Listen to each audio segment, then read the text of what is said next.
তিতা করলা ভাজি করছি। তিতা করলা ভাজি করার জন্য তেল গরম করে নিয়েছি। এরপরে দিয়ে দিয়েছি এখানে পেঁয়াজ, তারপরে দিয়ে দিচ্ছি বেশ কয়েকটা কাঁচামরিচ, রসুন কুচি দিয়ে দিয়েছি। এরপরে পরিমাণ মতো লবণ দিয়ে দিচ্ছি। আর এভাবে করে তিতা করলা ভাজি করলে তুলনামূলক কম তিতা লাগে এবং সুস্বাদু হয়। তো এভাবে করে আপনারা চাইলেও বাসায় তৈরি করতে পারেন। তো প্রথম যখন আমি তিতা করলা ভাজি করতাম আসলে একদম নরম হয়ে যেত, মজা হতো না।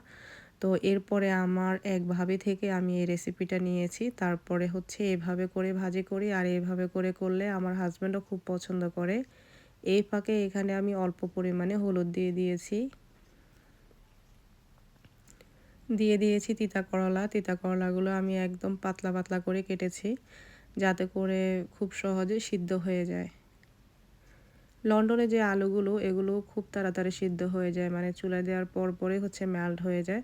যার কারণে আমি একসাথে আলু সহ দিইনি, আলাদা আলাদা করে দিয়েছি। আগে তিতা করলা দিয়েছি, এরপরে আলুটা দিয়েছি। তো এভাবে করে আমি পুরা কড়াইতে এই ভাজিটা মেলে মেলে দিয়ে কিছুক্ষণ পর নেড়েচেড়ে তারপরে আমি ভাজিটা করব। যারা তিতা করলা খেতে পছন্দ করেন না তারা এভাবে করে খেয়ে দেখবেন, খুবই মজা হয় কিন্তু।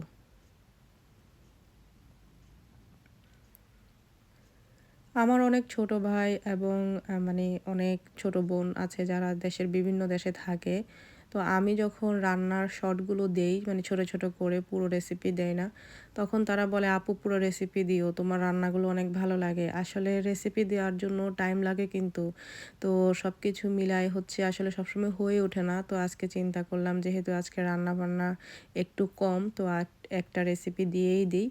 তো এজন্য আজকের রেসিপিটা করছি। আমার যারা ছোট ভাই বোনেরা দেখছো তারা আর কি ভালো করে দেখো এবং এভাবে করে করবা। আর তিতা করলা কিন্তু এভাবে করে ভাজি করা খুবই সহজ। এখানে কিন্তু কিছুই লাগছে না।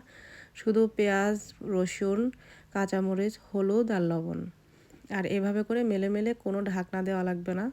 ঢাকনা দিলে হবে কি এটা নরম হয়ে যাবে, পানি পানি হয়ে যাবে, স্বাদ লাগবে না। আর এভাবে করলে কিন্তু এটা খুবই মজা হয়।